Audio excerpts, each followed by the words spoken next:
Tonight, live from Davos, European leaders are told to grow a backbone as Donald Trump prepares to fly in.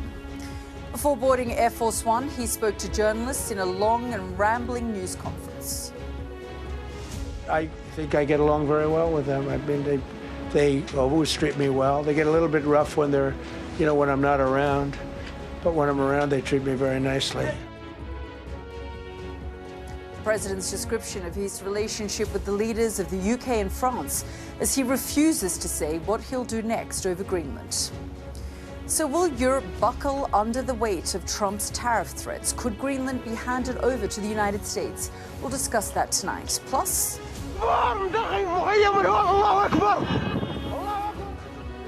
in Syria, violent clashes and a blame game after more than 100 Islamic State fighters escaped from prison. America is back.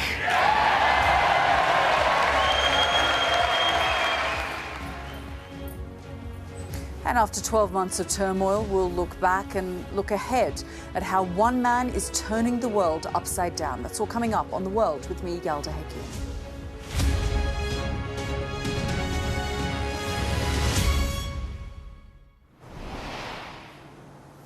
Good evening, I'm Yalda Hakim, live from Switzerland and from Davos. This place, already full of senior business and political leaders, feels like the calm before the storm. And the storm, well, that's Donald Trump. He'll land here tomorrow with an 80-strong delegation. He'll sweep in after threatening his allies with trade tariffs and Greenland with possible military action if he doesn't get his way. Just have a look at this AI-generated image posted by the US president today.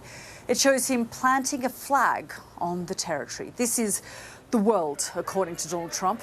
Threats, intimidation, force, that's what he understands. And the tiptoe diplomacy that Europe has relied on to manage him, well, that's no longer working. Have a listen. Diplomacy with Donald Trump?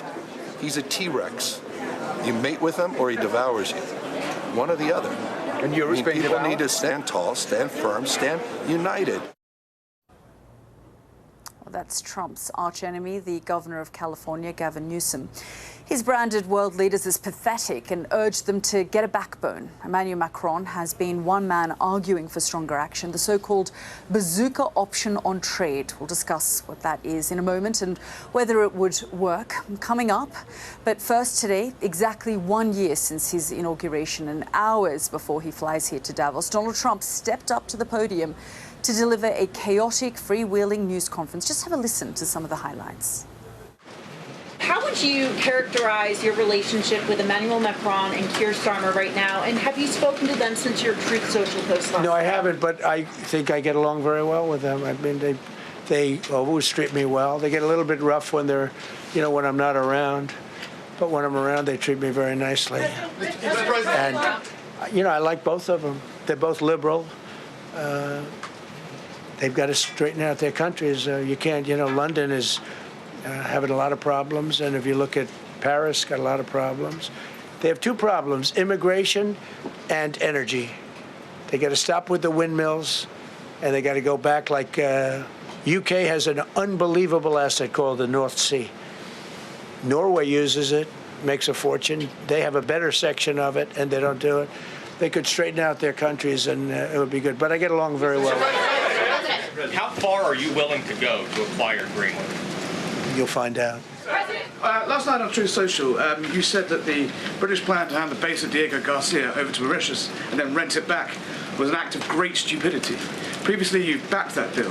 Is it now your position that the deal should not go ahead? I think that they, when they originally were going to do it, they were talking about doing some concept of ownership.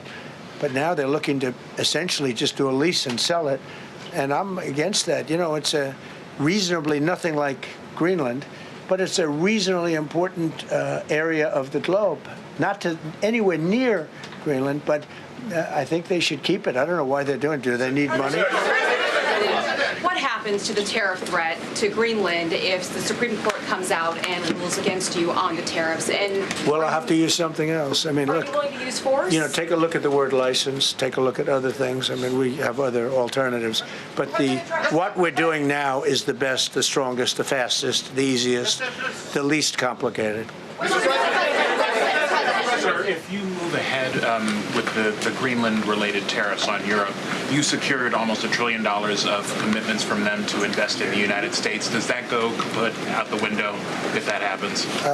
I doubt it. Look, they need that agreement very badly with us. They really do. They fought very hard to get it, so I doubt that. But we'll see what happens. We have a lot of meetings scheduled on Greenland. I'm leaving tonight, as you know, for Davos. And we have a lot of meetings scheduled on Greenland. And I think things are going to work out pretty well, actually.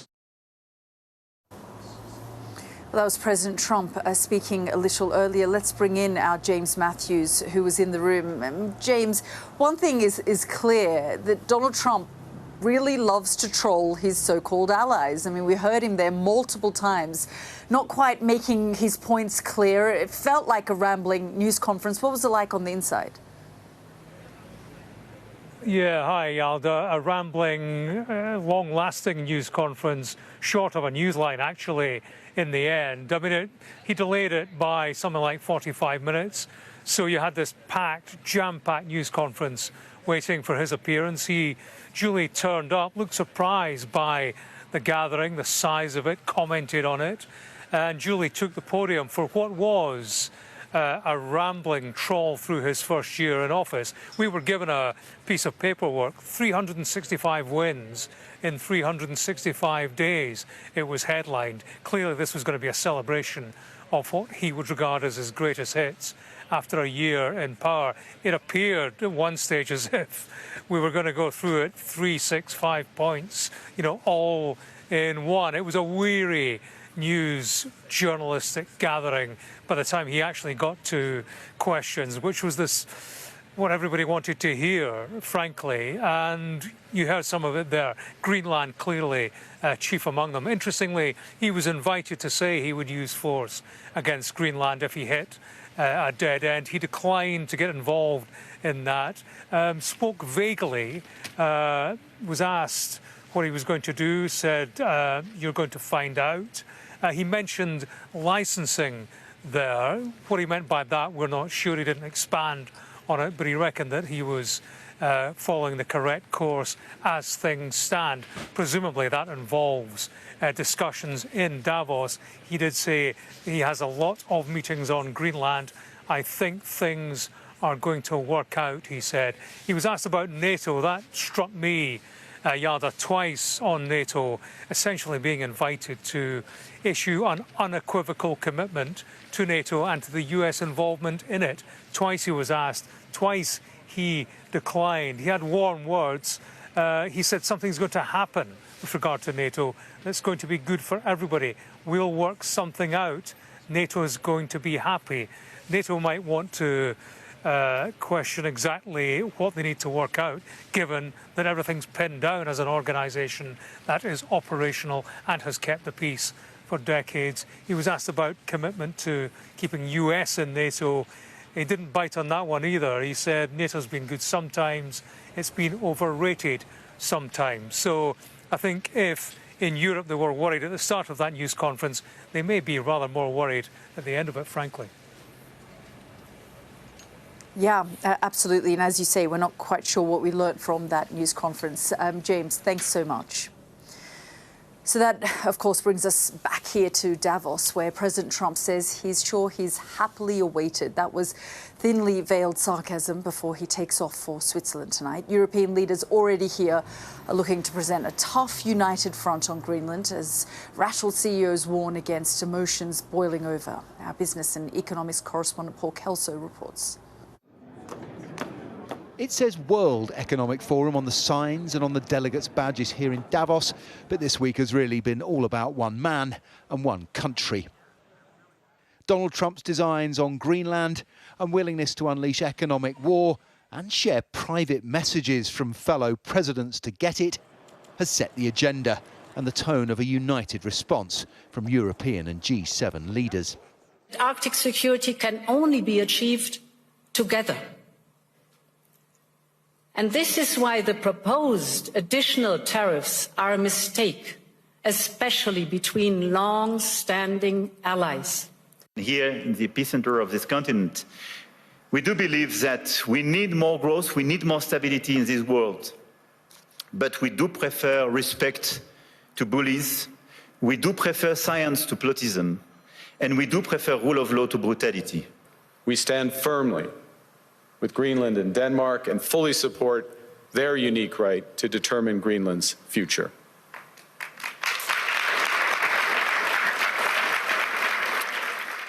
European leadership has been mocked by the American delegation to Davos. The EU president says they will not be bullied, but they are listening. If this change is permanent, then Europe must change permanently too. It is time to seize this opportunity and build a new independent Europe. Not every American here shares Trump's worldview. California's Democrat governor using language some wish Europeans would channel. I can't take this complicity. People rolling over. I should have brought a bunch of knee pads for all the world leaders. I mean, handing out crowns and this is pathetic. Europeans think this is diplomacy and this will ultimately this is work. Diplomacy with Donald Trump? He's a T-Rex. You mate with him or he devours you. One or the other. From the administration officials already here, no apologies. The Trump administration and myself, we are here to make a very clear point. Globalization has failed the West and the United States of America. It's a failed policy. It is what the WEF has stood for, which is export, offshore, far shore, find the cheapest labor in the world, and the world is a better place for it. The fact is, it has left America behind. It has left the American workers behind. The US has brought its biggest ever delegation to Davos this year, and there's a reason for that. Even before Greenland became the centre of attention, this argument about tariffs and trade is a fight America wants to have. I've just come from a briefing with its trade representative, Jameson Greer, and he was crystal clear. The terms of trade have been unfair to America for decades, that it's totally legitimate for Donald Trump to use tariffs to try and take over territory. And no one, not even Europe, not even the UK, can take access to American markets for granted. If there is to be a de-escalation in Davos, a gentle way down the mountain President Trump has led everyone up, it will come from the president in person. Paul Kelso, Sky News in Davos. And we'll be speaking to Paul in a moment, but let's first go to our next guest, Katie McFarland, who served as the US Deputy National Security Advisor during President Trump's first term. Thank you so much, Ms. McFarland, for joining us here on the programme. Frankly, European leaders who are here sound rattled. They are astonished by what they're hearing presidents say, especially on Greenland, and especially the sorts of things we've seen over the course of the last 24 hours. Are they right to be so worried in this moment? No, in fact, it's the opposite, Yalda. You know, when you look at Greenland, and what are our objectives? What's the American objective in Greenland? Obviously, they're rare earth minerals. They're resources that we would like to exploit. We certainly don't want the Chinese to develop them, and not us. But secondly, and probably most importantly for Europe, is the trade route, the maritime trade route. That's going to affect trade with Europe and Asia, Europe and North America, Europe and everybody. And so we're talking about holding Greenland in the United States custody or some relationship with Greenland so that we can protect that trade. And we certainly can prevent other countries from dominating that trade that would be against our interests. But most importantly, and this is, I think, what's been totally missed in a lot of the European conversations, is the Golden Dome, the missile defense treaty, the missile defense agreement that we have. You know, right now, there's no defense against Russian or Chinese or North Korean nuclear weapons coming anywhere in Europe or landing in Canada or coming to the United States. We have no defense. President Trump is offering to build that at enormous expense to the United States. And that would protect the U.S., it would protect Canada, it would protect Europe from nuclear weapons. It would be the only protection against nuclear weapons. And we continue to hear these arguments, but if you look at what the Europeans and the Danes are saying, they're saying the United States is welcome to build more bases here. The United States is welcome to offer the kind of security it's talking about. The United States is welcome to access the rare earth minerals and protect the shipping lanes. But what we've seen in practice is, frankly, there are fewer than 200 US troops there at the moment, when once there was up to 10,000. And certainly no real treaty signed in recent years where the United States has shown interest in accessing those rare earth minerals. Well, I guess one of the things I think that's really caught the attention of President Trump, the Trump administration in Washington, is what the British are doing with what we call Diego Garcia. It's an island in the Pacific that has been used for testing. You call it Chagros. Well, the British government is giving that to Mauritius, which is essentially giving it to China. We have nothing to say about it.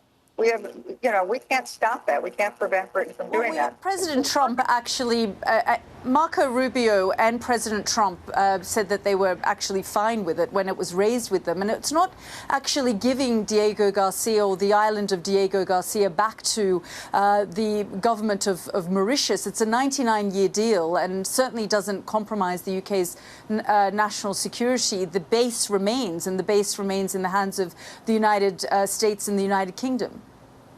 If we're talking about the kind of investment that would have to be made in Greenland to do strategic defense, whether it's against nuclear weapons, whether it's to protect a maritime trade route, I think it's something that we would want to have a relationship with Greenland, whether the United States buys Greenland, whatever the details of the terms are, but something where we would have it in perpetuity. So another change of government couldn't just sweep it or nationalize it or decide they wanted to change their minds. Look, when President Trump, the key that you should look at is how many people he's taking with him to Davos. And he's taking them not just from the State Department, but from all aspects of government. He's planning to negotiate a deal. And that's why he's bringing all of those people. That's why he said, we're going to have a lot of meetings on Greenland. I think that there's already an acknowledgement on the part of the Europeans that they're negotiating now. Now, the terms of the negotiation have not yet been worked out, but they're already in negotiation. I mean, we heard from the Canadian Prime Minister today, and he said that Canada's commitment to NATO's Article 5 is unwavering. I mean, does that not pit the United States against the rest of Europe? Is this not a dangerous moment for NATO and this alliance? Well, why would Article 5 come up? Well, if the United States were to move on Greenland militarily, then Mark Carney and the other European leaders are saying that, they would stand by Article 5. Okay, well, I would say there are two problems with that. There's probably a lack of capability to do that. But I would also say that President Trump's made it pretty clear. I mean, no president is going to rule out military force in any circumstance. But he's made it pretty clear that that's not his objective here. He wants to do a negotiation. He wants to do a deal. He wants to do a defensive system in Greenland that would benefit all of NATO, all of the nations of NATO.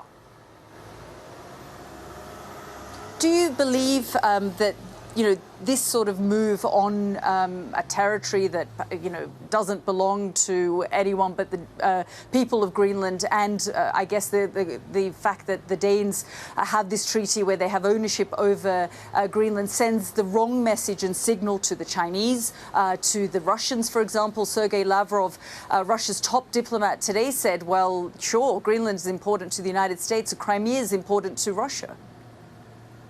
If you look at this strategic importance and criticality of Greenland, whether it's in maritime trade, whether it's in national security for the United States and all of the NATO alliance, that's something that it's very difficult for the United States to just say, okay, fine, we're just going to ignore it. Because without it, we don't have an effective anti-missile shield. Without it, we don't have control of what will soon be the most important maritime trade route.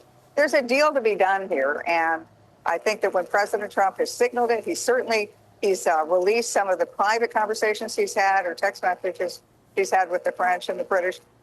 Everybody's going to negotiate on this. What the outcome of that negotiation is, we're not quite sure. Now, I'm sure that maybe European diplomats are a little offended by President Trump's style. He has a very different style, a very direct style, and it may ruffle a lot of Europeans. But frankly, a lot of Americans like that style, which is why he was overwhelmingly elected by the American people, and his approval ratings are increasingly higher than they were even when he was elected. Well, a lot of Americans are worried about grocery prices and the economy as well. But we'll have to leave it there. Katie McFarlane, thank you very much for joining us here on the programme. Pleasure. Thank you. Well, Let's bring in our business and economics correspondent, Paul Kelso, who joins me here live. I mean, Paul, it isn't a quiet Davos this year, and President Trump hasn't even arrived. Absolutely. I've had a day, I think you might say, is a blend of high politics and low farce. It's always a pleasure to come to Davos. You never quite know who you will meet round a corner, as you know. It's one of the privileges of covering it journalistically. We've heard top-level addresses from Ursula von der Leyen, from Mark Carney, from Emmanuel Macron, addressing this deeply serious issue a deeply challenging issue of Europe's greatest ally trying to use economic weapons to leverage a bit of territory from Europe. It couldn't be more serious. At the same time, I had the privilege of trying to talk to David Beckham about family problems and had an interview with a pretty senior American banker, interrupted by an even more famous person, Matt Damon, who was being interviewed by someone else passing through. It's the kind of thing that only happens at Davos, so amidst the seriousness, it's a curious place, isn't it, to come? But it's the centre of attention for a very good reason this week. Yeah, absolutely. I mean, it is the biggest networking event on the planet. Donald Trump is coming. Weirdly, you know, he criticises the global elite, and this place is full of the global elite and the globalised elite. And yet he enjoys coming here. This is his third trip. The last time was a year ago when he beamed through and said he'd be there next year, and he is coming here. But big concern for the Europeans, as you say, things are shifting and changing, and tariffs is something we know Donald Trump likes to use, and he's threatened Europeans again with it. He has, and it does feel, we've heard the use of tariffs before, of course. He talked about it when I was here for that virtual address, when he put Europe and other allies on notice about what he was going to do on tariffs. I think there was shell shock, people coming out of the hall then, uncertain whether he meant it. In April, absolutely saw it. Independence Day came, but the economy's kind of recalibrated to that, and they thought it was over. What feels different this time is the linking to the sovereign territory, to trying to see straight, but also the feeling that this perhaps is the moment. I get the sense where people feel they do have to stand up. I thought the language from Carney was a really significant speech. Ursula von der Leyen, I mean, she's been mocked pretty openly the European way. Scott Bessent, the Treasury Secretary, said here the Europeans, you know, they love a working group. You got the feeling that language meant something. Now, does that mean they're going to start retaliating with counter tariffs? I think it really does depend on what they hear tomorrow. We've heard some, maybe we can call them conciliatory notes from President Trump in that press conference, but is he going to march people back down the mountain a little to give grounds for a conversation that can be, because it doesn't feel like that conversation can be productive from where the two sides are today. Yeah, absolutely. And no doubt we'll be having this conversation a lot more tomorrow when President Trump arrives and throughout the week. Paul, thank you so much. This is The World with me, Yalda Hakim. Next up, live here from Davos, we'll be going to Syria and Syria's prison break, the new conflict that gave the so-called Islamic State fighters there a chance to escape. Stay with us for that.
What's the best thing about being a Sky News journalist?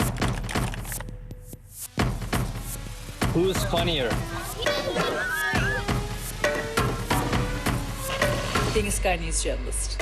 A special edition of The World with me, Yalda Hakim. Pakistan has the right to respond. You're like, what? Historic day here today.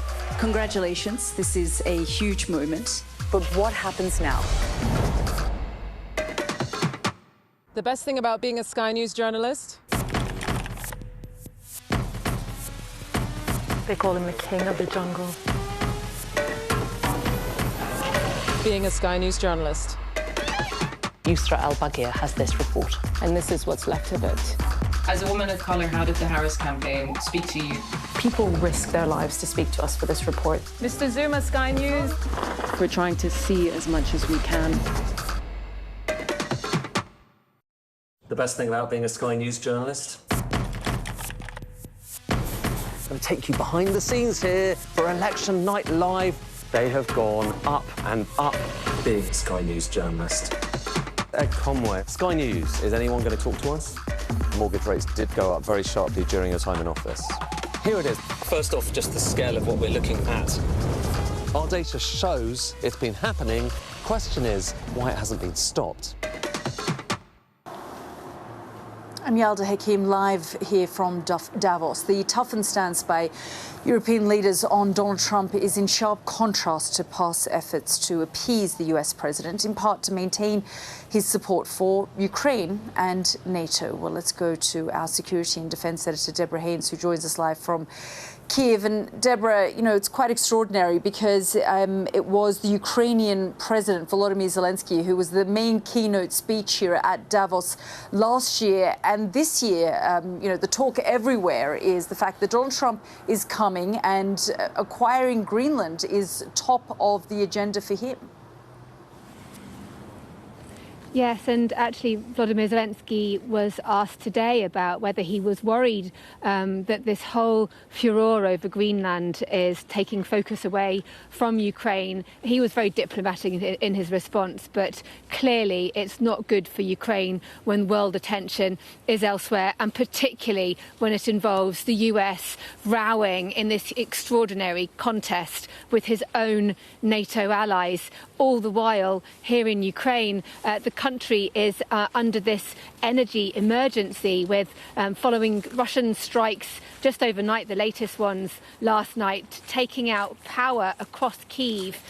Some 1 million people without electricity, people without water. We've been to an emergency sort of invincibility point, which has been set up around the city to try and help people just have some heat and also to recharge batteries. And there's still a question mark as well over whether or not Volodymyr Zelensky will be going to Davos. As you know, the talk was potentially he'd be meeting Donald Trump there. Maybe there would be progress on some kind of negotiation or deal or proposal. And instead, like you say, everyone is just talking about Greenland. Yeah, absolutely. And I guess they're talking about Greenland, but they're also talking about the future of NATO and the fact that this is quite a consequential and dangerous moment for the alliance. That's something that, you know, frankly, while Ukraine is not part of NATO, they rely heavily on NATO support. They do, and they require heavily on NATO being unified.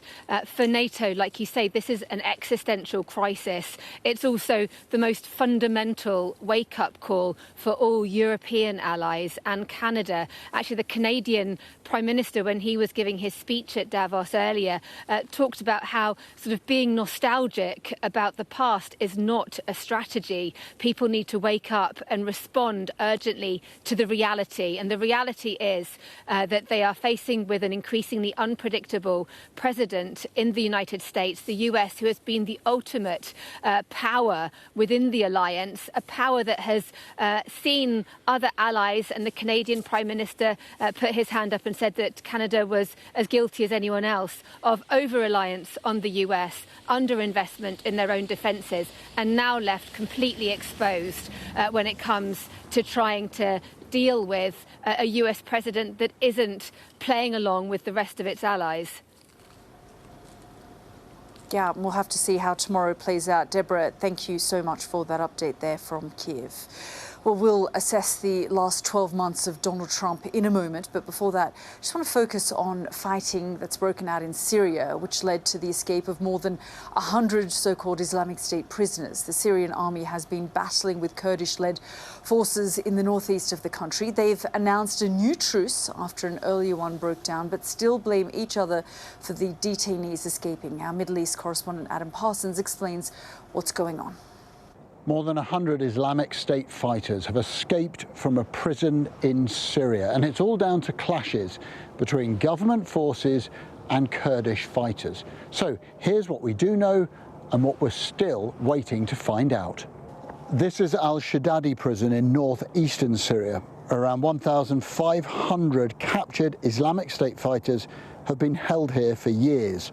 But between 100 and 200 escaped when this prison was left unguarded, the results of bitter and violent military clashes. The prison is in the Kurdish region, where much of the population yearns for self-rule. But the new Syrian government, under the control of Ahmed al-Sharaa, wants to exert its power. This led to clashes between Kurdish forces known as the SDF and the government army. Now, a ceasefire was put in place, but it's now collapsed. So who's responsible for these prisoners escaping? The SDF blamed the army. What happened in Shaddadi is that the guards who were there were killed by Damascus government forces through heavy weapons shelling. Therefore, it went out of control, and we are not responsible for the prisoners' escape. But the army says that the Kurds were reckless. Before the SDF forces withdrew, they opened the gates and helped all the prisoners escape, including everyone who was inside. But thank God the Ministry of Interior and the Ministry of Defense and all the regional forces worked together to arrest them. To add to the turbulence, Kurdish forces have now retreated from another camp, Al-Hol, which houses family members of Islamic State fighters. This was the chaotic scene when the army came to take their place. What these escaped prisoners do is add to a violent, unpredictable situation. They increase tensions between fighting armies, and also they raise fears in an area where so many people remember the previous horrors inflicted by Islamic State. Described as the world's worst humanitarian crisis, the war in Sudan is nearing the end of its third year. The conflict began as a power struggle between the two main factions of the military regime. Since then, as many as 150,000 people have been killed, millions have become refugees, and women and girls have fallen victim to staggering levels of sexual violence. The UN's new High Commissioner for Refugees, Barham Saleh, also the former president of Iraq, has been visiting neighbouring Chad and Kenya, which are sheltering many of the refugees. I had his first international interview with him, and I spoke to him about this. Have a listen. You see a wave of humanity that is coming across the border, and for them that border marks the line between life and death. Talking to them, they all tell of the horrors that they had to endure as they fled. This is a humanitarian catastrophe of immense proportion, and there is no words that can describe the suffering of the people. And this has been going on for far too long, more than 1,000 days of this senseless conflict that has led to the displacement of nearly 14 million people. There are so many issues and conflicts around the world. Why did you decide to go to a place where you could meet Sudanese displaced refugees and those who are fleeing the conflict? Why did you want to begin with looking at the issue that the Sudanese are facing at the moment? I bear witness and I want to draw attention to this terrible calamity that is happening before our eyes, to see how we can better respond to this crisis, to see how we can help those people who need desperate help, life-saving emergencies, but also, to be fair, the host nations who are accommodating these refugees and are displaying amazing generosity and hospitality. These nations are also experiencing considerable economic strains. They also need to be engaged and they need to be helped. The issue around refugees, immigration, asylum seekers is often politicised, especially in places like Europe, the United States. How is Chad coping with the influx of the displaced that are coming there? No doubt with considerable difficulty. From the period that I have been here for the last 2 days, everything I hear that the infrastructure here is already very limited, lack of resources, lack of services. So basically these nations have really a major monumental challenge as they do that. Our approach is that as we want to help the refugees, we should also engage the host nations for national inclusion. So these refugees who are coming here, many of them are professionals, are competent people, can also contribute to the economy. So what we are hoping in terms of refugee response, while we focus on protection, while we focus on providing life-saving emergencies, we really should move away from that model of, humanitarian assistance as a way of keeping people, somehow okay. They should be integrated into the systems of these host nations with the development and focus on ways by which they can become contributors to the local economies is important. That involves the host nation too as well. Because one of the issues, of course, that you will continue to face, no doubt, is the fact that we're seeing a lack of aid and funding, the sort of the monetary side of this, the support that came from a lot of states is frankly drying up or dried up. And that poses its own challenges as you enter this job and have to deal with a whole host of issues right around the world when it comes to the displacement of people. Sure. The scale of the displacement crisis is unprecedented in history. We have now probably about 117 million people displaced. At the time of this unprecedented displacement, we have this shrinking of humanitarian space and humanitarian assistance. This is really making the task very difficult and very challenging. And this is not the moment to turn away. At the same time, I say we also need to come up with better efficiency, effectiveness in delivering aid. Instead of humanitarian assistance becoming a way of life, we should really move to what can sustain people in a dignified way. This should be encouraged, this should be promoted, and the international community should help. UNHCR will be working with these host nations in that direction, together with other partners like the World Bank and regional development banks and international financial institutions, and hopefully the private sector, which should become party to this issue. That's Barham Saleh, the UN's new High Commissioner for Refugees, speaking to me earlier. Groundbreaking, destructive, powerful, chaotic. Those are the words, and many others, that have been used to describe President Donald Trump's first year back in the White House, from tariff threats to unprecedented military interventions and grappling with the Jeffrey Epstein saga. There's been no shortage of twists and turns. Our US correspondent Mark Stone looks back at some of the significant moments. Donald J. Trump. This is going to be great television, I will say that. You don't have the cards right now. Many points were agreed to. Thank you very much, Vladimir. Indonesia, Malaysia. The longest federal government shutdown. The bill is passed. Came into our country illegally. We're going to take our capital back. We're taking it back. I'm not the only one who This took 3,000 years. Moment for America. They've been after this guy for years and years. The greatest were a spectacular civilization, fair and reciprocal. Never bend and never yield. I love this country. America is back.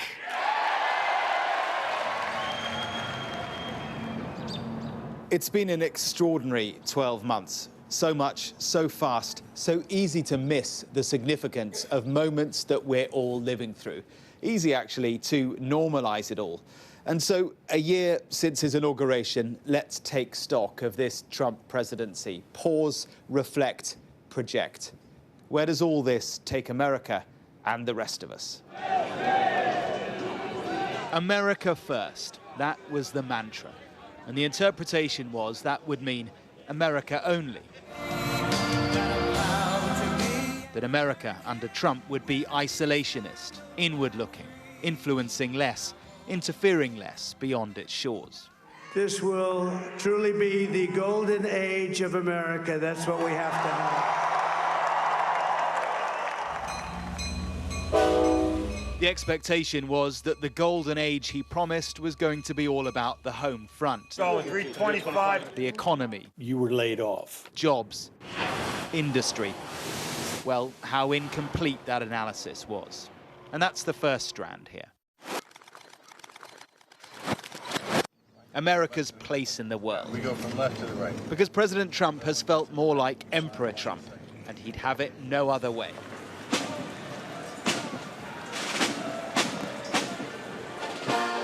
It's all about spheres of influence, and the Western one, well, Team Trump is bagging that for themselves. The Western Hemisphere is right now a much safer place to be. The Western Hemisphere? In our own hemisphere. And so the minerals from Greenland. We need Greenland for national security. The oil from Venezuela. We are going to run the country. And so on. First dibs for America. So there will be an operation by the U.S. It sounds good to me. Forget traditional values, forget principles, conventions, institutions, forget international law. I don't think that the European Union gets to determine what international law is. What they certainly don't get to determine is how the United States defends its national security.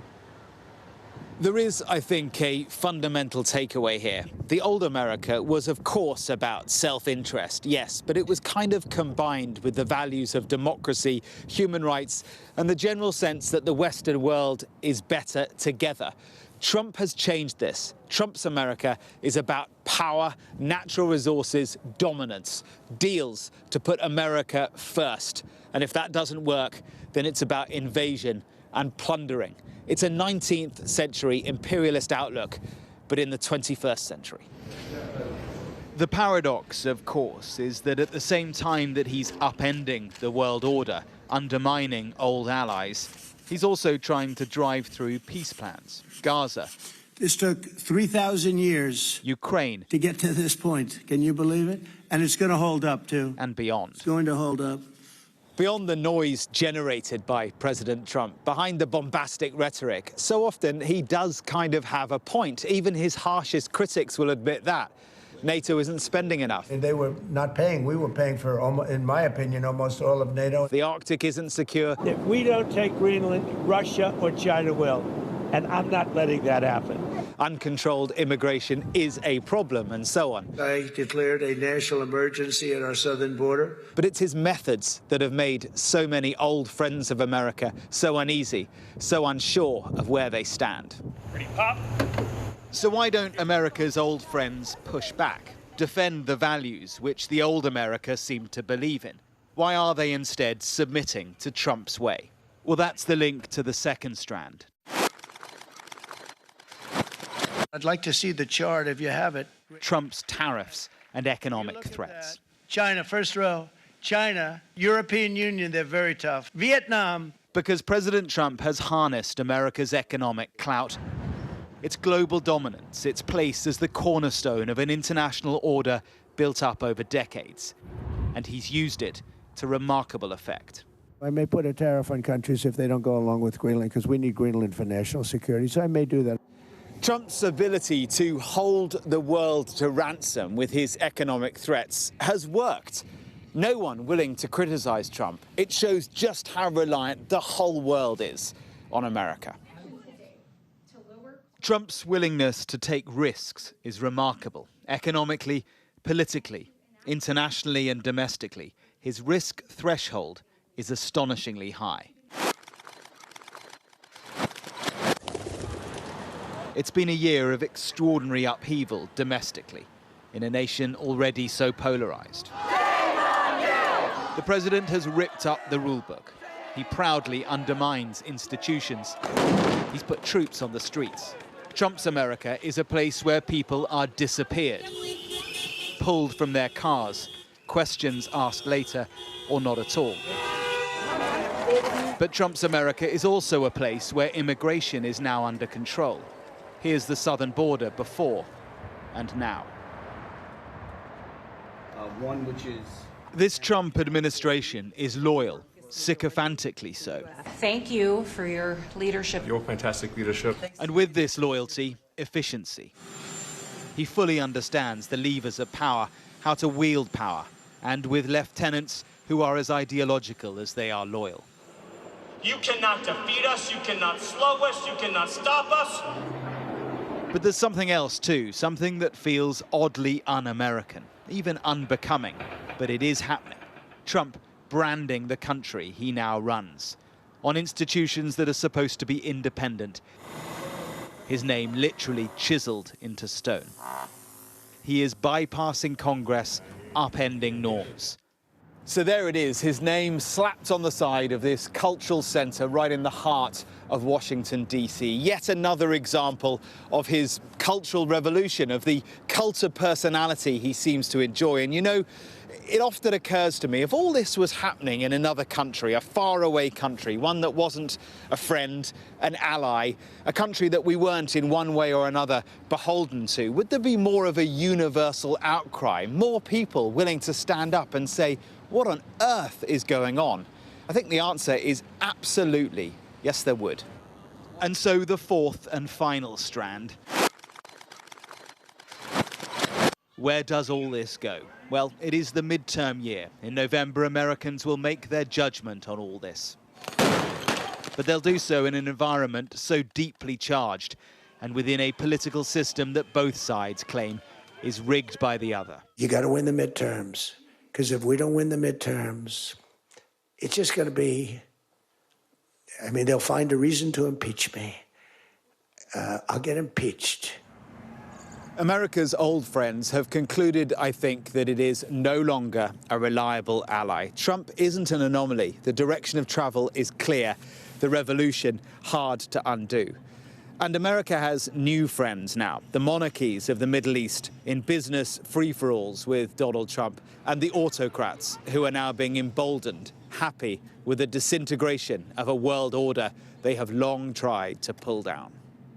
Trump was right about everything. That's the tagline he likes to sport.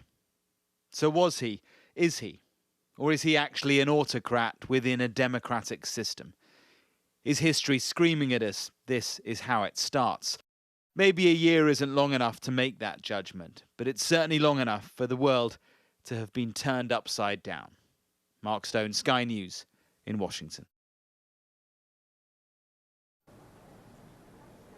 And let's go straight to Mark, who joins us live now. Mark, just looking at your piece there, summing up the last 12 months. I mean, frankly, I remember 12 months ago, around this time, we stood on that balcony in Washington and we mulled over what Trump 2.0 would look like. I certainly didn't think it was going to be as tumultuous as what we've seen. You know, do you now look back 12 months on and think perhaps we weren't ready for the kind of roller coaster that this year has been? It's been a fire hose of news, hasn't it, daily? And whichever direction you look in, something then happens in a different direction, whether it be global or domestic. There is so much going on, and it's hard to keep up. And I guess that's partly why we decided to do that film you just played, just to stop and to take stock of it all, because, you know, it's not normal. I mean, whether you are a fan of Donald Trump or not a fan of him, I mean, intentionally so, he is doing things that are not normal because he doesn't think that what has been happening over the time before him is right or normal. He wants to do things differently, but we're kind of normalizing what's going on. And And I think actually that's a bit dangerous sometimes. I think you need to stop and reflect on what he's doing and what it means, not just for America, but for beyond America. And I think actually, we started making that report, and I started thinking about it last week. And over the course of the weekend, it became clear that we needed to relook at it, because that's how fast things are moving. The whole Greenland stuff is extraordinary and moving at a pace that no one can really keep up with. No one can really keep up with where Donald Trump is on that particular issue or what he might do next. And he'll head into Davos with precisely that vibe. I think who knows what he will bring? Who knows what that I think he's doing a news conference or something tomorrow morning. Who knows what that'll look like? Yeah, I mean, everyone here is holding their breath, waiting to see how the next 24 hours, 48 hours will pan out. But, Mark, from his first term, the idea that he was a disruptor in chief, unpredictable, we knew all of these things about Donald Trump, that he likes to keep people guessing. He might say one thing, do another, or we should actually take at face value what he says. But this second term, the first year of it, feels like it's in complete contrast and a contradiction of his first term. It almost feels completely different to the language we were using around that first term, the kind of grown-ups in the room, the neocons that he'd surrounded himself with, and the idea that he was an isolationist, which is what you raised in your piece there. And frankly, it feels like that Donald Trump thinks he's on a roll now and he's going to set out his agenda. It's his world and everyone else is in it. Yeah, I mean, what does America first mean? I think the assumption was that it meant America only, that it meant isolationist. I think that's certainly what voters across the country who chose Donald Trump, that's what they thought. And it's a side issue, but he's got a bit of work to do now to try and explain to them why Venezuela or Greenland actually matters. If you're sitting in North Dakota or Arkansas, or wherever it might be, why should you care about that? He's going to need to explain to them why they should care about that. And it's about natural resources, Venezuelan oil, and all the rest of it, spheres of influence. But it's also the case, I think, that what America first actually means, it certainly doesn't mean America only. It means America before everyone else. Of course it does. But it also kind of means America and to hell with everyone else.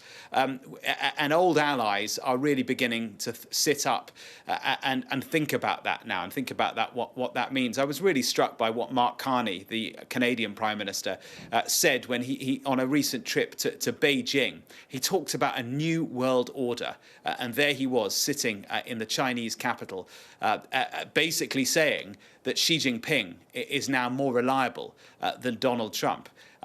What a whirlwind year.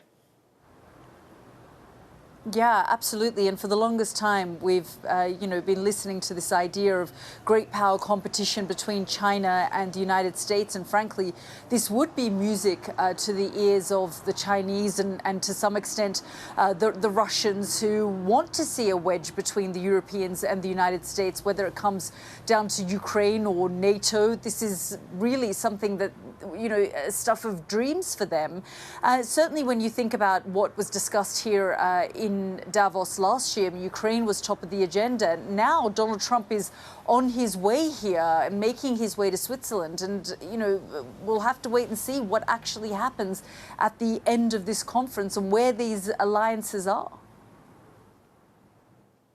Yeah, and of course, Ukraine, the conflict that he said he could solve straight away, he hasn't managed to, and he's flip-flopped so many times.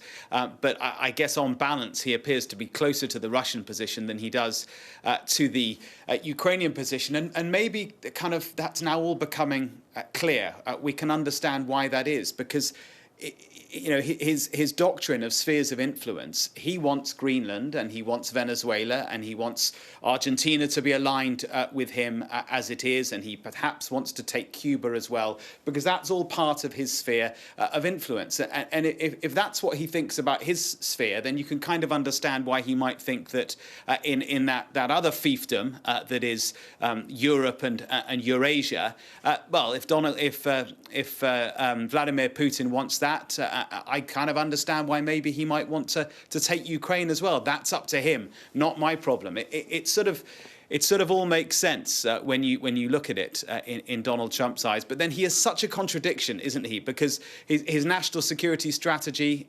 published just a few weeks ago, guess how many times that mentioned Greenland? 0. Guess how many times it mentioned the Arctic? 0. He's also a contradiction because he's an incredible communicator sometimes. And then when you listen to his news conference today, rambling nonsense for much of it. So a hard guy to cover sometimes, it has to be said.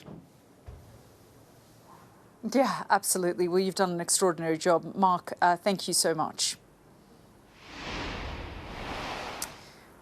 Well, before we go, we've got some breaking news to bring you. Local media in Spain are reporting that a commuter train in Barcelona has derailed after a wall fell on the track. 15 people were reportedly injured. 4 of them are said to be in serious condition, including the train's driver. That comes just 48 hours after another train collision left more than 40 people dead. And you're looking at images from that previous collision. The Spanish Prime Minister has promised to find answers. And there have been reports that there were concerns about sections of the track. Well, we will be in Davos for the rest of the week. Stay with us. We'll have all the coverage tomorrow from here with Donald Trump in town. Goodbye.